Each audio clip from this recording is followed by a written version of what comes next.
Hey guys, Three and Out has its own YouTube channel, and we plan on doing coward type numbers. Here's the key. If you're watching this, you like our content, make sure you subscribe. Subscribe to the page, leave a comment, interact with our stuff. We do stuff on this page on a daily basis. 365. Three and Out podcast right here on YouTube. Make sure you subscribe right now. Okay, let's dive into some football. We got a lot going on. You got the Patriots creating a bidding war for Belichick. And honestly, there's a lot of trade talk when it comes to Mike Tomlin as well. It's starting to bother me. This is beyond stupid. We will dive into that. The Lions are raising ticket prices. A quick take there. Thursday Night Football right around the corner. Saints, Derek Carr versus Matt Stafford and McVay. We will dive into that. And Aaron Rodgers, he's not coming back. We don't have to talk about the Achilles injury, him overcoming it and playing in the same season. That story is officially dead. And maybe a couple mailbag questions we will dive into as well. But first, here's what I need you to do. I need you to grab your smartphone. And when you grab your smartphone, here's what I need you to do. I need you to go to your app store and download a little app called Gametime. It's the official ticketing app of this podcast, Three and Out, because we like tickets. We like going to games, football games, basketball games, hockey games, concerts, comedy shows. It's the giving season. Get yourself, someone you love, a present and get some tickets and save a little money while you're at it. Just go to the Gametime app, find the pair of tickets you want to any event, Use the promo code JOHN, that's JOHN, JOHN, promo code JOHN, and save $20. Okay, I've really had enough with this conversation around trading coaches this offseason.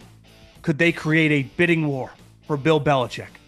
What could the Steelers get for Mike Tomlin? When you don't want a guy anymore, you fire him. That is football. That is coaching in general. When you are over said coach, you fire the guy. This is not, players where if he has value, you trade him. One, let's start with Bill Belichick. His value to the franchise, I don't know, with Tom is worth billions of dollars, given all the Super Bowl rings, success, notoriety, and just headlines he's brought your franchise, good and bad. He made an irrelevant franchise, a region dominated by the Boston Red Sox and the Boston Celtics. He created a franchise that was the number one headliner for 2 freaking decades. Bill Belichick is not getting traded. Neither is Mike Tomlin. If you want to get rid of him, you're not ruining a relationship, because if I'm one of those guys, I call your bluff. If you're trying to create a bidding war, I don't want to go somewhere without a second round pick. Sean Payton was traded because he quit. The Saints didn't want to get rid of him. They wouldn't have fired him. They would have extended him. They would have given him more money. John Gruden, once upon a time, was traded from the Raiders to the Bucs because Al Davis was never going to pay him. Al Davis didn't think he wasn't good. Al Davis was just cheap. He didn't think coaches were worth what he was going to get. It wasn't because he wanted to fire the guy. So when you look at these situations, Robert Kraft is over Bill Belichick. And when you're in that situation, and both guys don't have 5 years remaining on their contract, they have 1 year. So to me, if I'm either guy, I would, if that is even an option in one, I think both guys, and starting with Belichick, he's a guy that's going to get a statue in front of the of Foxborough. And Mike Tomlin, while he won't get a statue, he's one of the pillars of your organization. When you think about the history of the Pittsburgh Steelers, let's face it, Mike Tomlin plays a massive, massive role when talking. You don't want to ruin the relationship. Under no circumstance, if I was either guy, would I allow the franchise to trade me? I don't think it's an option. And I think the owners are trying to act tough, specifically Kraft, because that's how Belichick's operated forever. But this is not a situation where you trade a player. And because the NFL is a management coaching league, players don't have any leverage. They get, if you want to trade a guy or cut a guy, you do it, right? But in this instance, Belichick and Tomlin have a lot of leverage. They can simply say, no, I'm not doing it. Especially if they know you don't want them back, force them to fire you. And they would. And what are you going to do? Make it really, really ugly and carry it on to the middle or late January to try to screw them with another organization. You want to ruin the relationship. I just don't think it's worth it. So to me, this is a lot of talk. It's fun right now in December. I can't envision either coach allowing themselves to get traded to somewhere else and give up a pick that I don't know they would need. Sean Payton didn't want to get traded. He just had no leverage. Why? Because he quit. He was under contract. And the Saints didn't want fucking Dennis Allen to be their head coach. They wanted it to be Sean Payton. Sean Payton's like, I'm over this. And then a year later, he's like, I want back in. They're like, what the hell, man? That's not going to fly. That is not the case here. Even when Belichick was technically traded from the Jets to the Patriots, they gave him the head coaching job. The Jets wanted Belichick, and he was like, no, screw you guys. I'm not working for Parcells. I'm over this. I'm out. And that's why he, retired on that day when he got up at the podium and said, I'm resigning as the head coach of the New York Jets. So the guys that have been traded, right, have all those teams wanted to keep that guy. One chose he couldn't afford him, and the other two, the guys quit on him. So that is not going to be the instance here. I expect both guys, if they are not the coaches with said organizations next year, the Patriots and the Steelers, to be fired. A story I saw today, there's a price that comes with winning. I think a lot of times, and it's hard, no one gets emotional with like Apple, right? When they raise prices on the iPhone, it's like, yeah, fuck, costs them more to make now, or, you go out to eat and it's more expensive. You're like, yeah, the price of cows have just gone up. But when price of tickets go up with sporting events, like what the hell? It's like, yeah, the Lions are raising ticket prices by 30+%. Well, they have been historically bad for a long, long time. Even just like basically the last 6-7 years, they've been an embarrassment. They're running a business, and it's basic supply and demand. Supply ain't changing, same amount of seats. Well, guess what? More people want to go to the games. Why? They're fun to watch. It's entertainment. And if you can charge more for the product, and Dan Campbell was asked about it today and honestly wasn't too happy. He was kind of mad that he got asked that question. I have nothing to do with that. Of course he has nothing to do with it. Though he directly impacts it because he's done a good job and the franchise is good. But when your team has success, it costs more to see them. I saw it when I lived in the Bay Area with the Warriors. When I first moved back in 2012 from Philadelphia, the Warriors were just starting to become interesting with Steph and Clay. You could go to a game for relatively cheap. 4 or 5 years later, by the time Kevin Durant was coming, it was only the tech elite sitting in the lower bowl. It was only rich people going to the game. And they already had their eyes set on moving across to the richer area in town in San Francisco and get the fuck out of Oakland, just like every other team. And it's all about money. I think people sometimes lose sight of this, and I'm sometimes jaded because I'm so close to it. And I view sports simply like a business. Like I view every size strictly economically. Now, it doesn't mean I don't get excited when I watch games and living in the moment. If I go to a game, like it's fun, don't get me wrong. But I think I have the ability to take a step back and like just look at it very unemotionally when it comes to the numbers, right? Why'd this guy get cut? He can still play. Well, his cap number was too high and he refused to take a pay cut, right? I mean, this just isn't that complicated, right? So I think the Lions are a good example of when you get good in sports and you haven't been good in a while, you don't have a choice but to raise ticket prices. Like that's the business they're in, to make more money. That's the point of business, is to make money. And it's so in vogue on social media to talk shit about capitalism. And like, I hope everyone understands the point of the private sector. There's a lot of fluff. There's a lot of people BSing their way, with words and tweets. It's all about money. And the Lions are no different than Apple or no different than McDonald's. It's about making more of the almighty dollar. And you could argue with inflation, the dollar's never been worth more or less, so you got to make more of it. And listen, the costs are only going up in the NFL. The players only cost more. And Dan Campbell ain't going to be cheap to keep. It's kind of the cost of doing business when you get good in the sport of football. NFL fans, it's time to unwrap nonstop football action. This holiday season, throw down on the big matchups with DraftKings Sportsbook, an official sports betting partner of the NFL. This week, new customers can bet just $5 on the NFL and score $150 instantly in bonus bets.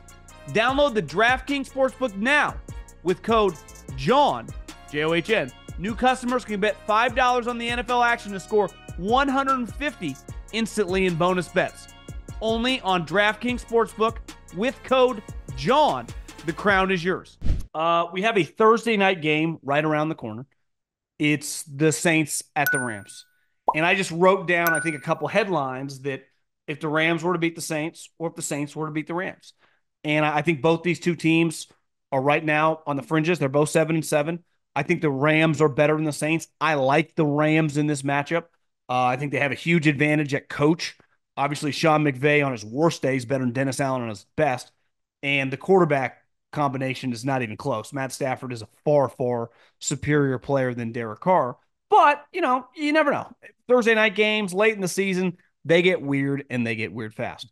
I think if the Rams win this game, I've already had to take the major L. Their season so far has been a reason, like, that's the reason you pay 15, 18, $20 million for a coach.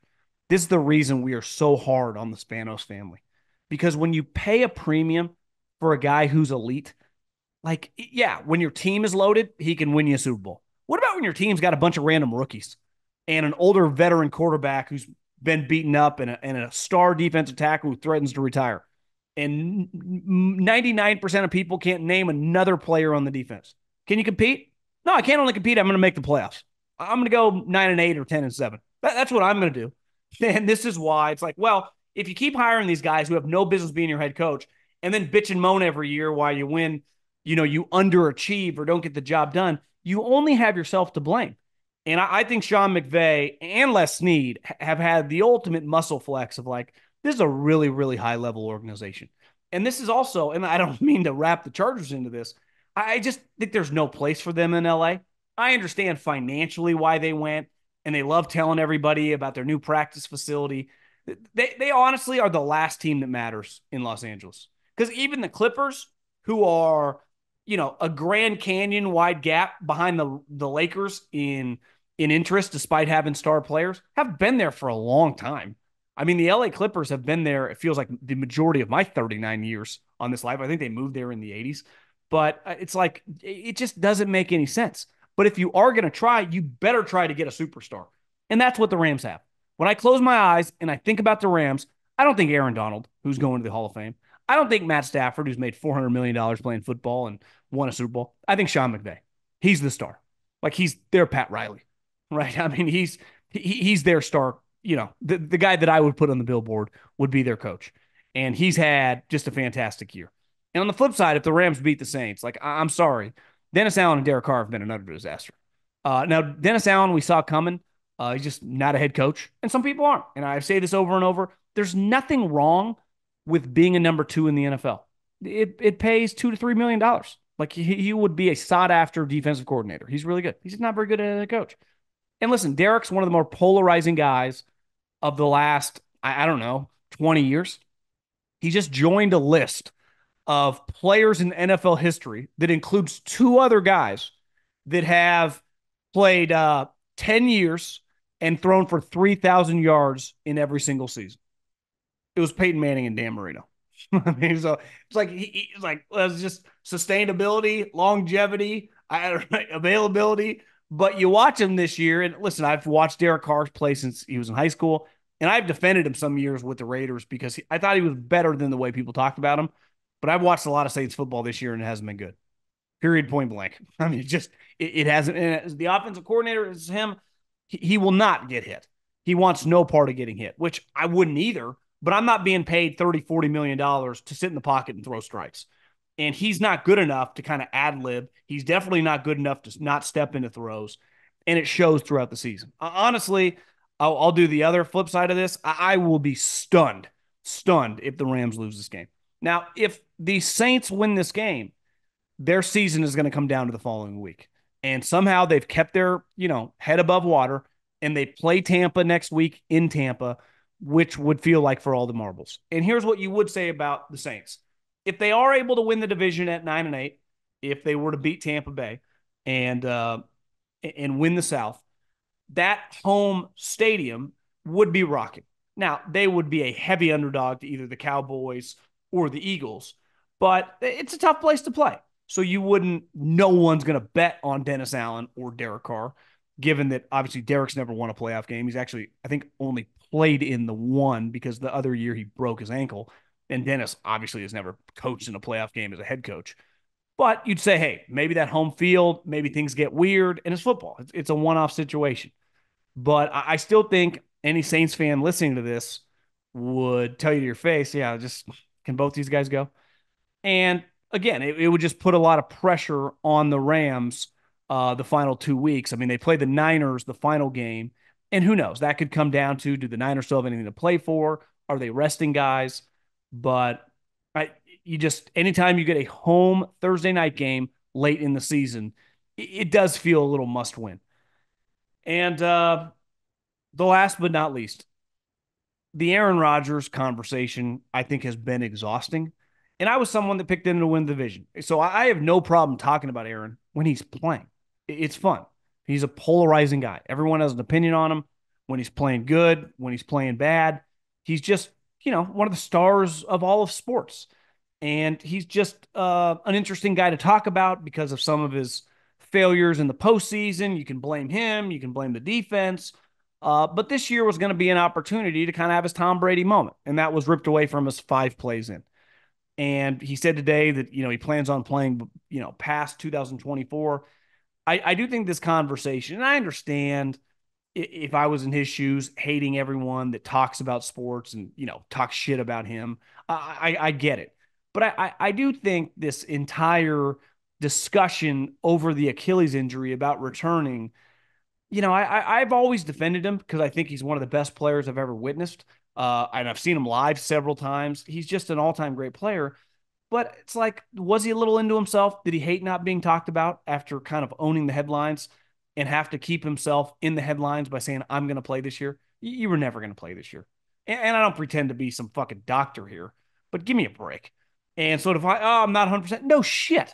And one, even at 80%, they're going to put you behind that offensive line that Zach Wilson, who at this point in time is a far superior athlete, can't get away to save his life. And they're going to put you back there? No. This conversation has been one of the dumbest because it was never going to happen. Ever going to happen. He was never going to play again.